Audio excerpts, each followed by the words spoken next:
रवि लामिछानेले पर्साको सानो पाइला बचत तथा ऋण सहकारी संस्थाबाट व्यक्तिगत रूपमा 1.5 करोड रुपैयाँ लिएको पाइएको छ।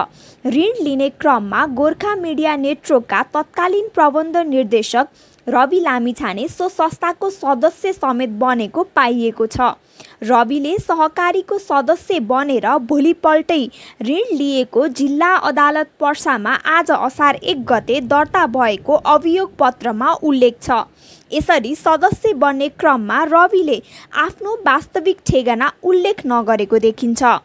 लामिछानेले सानो पाइला बचत तथा ऋण सहकारी संस्थाबाट अपचलन भएको कुल रकम मध्ये व्यक्तिगत रूपमा ऋण लिएको 1 करोड 50 लाख र उनी गोर्खा मिडिया नेटवर्क प्रालीको सञ्चालक प्रबन्ध निर्देशक शेयर सदस्यमा बहाल रहँदाको अवधिमा लिएको 10 करोड 6 लाख 94 हजार रुपैयाँ सहित कुल 11 करोड 56 लाख 94 हजार रुपैयाँ बिगो कायम गरिएको हो।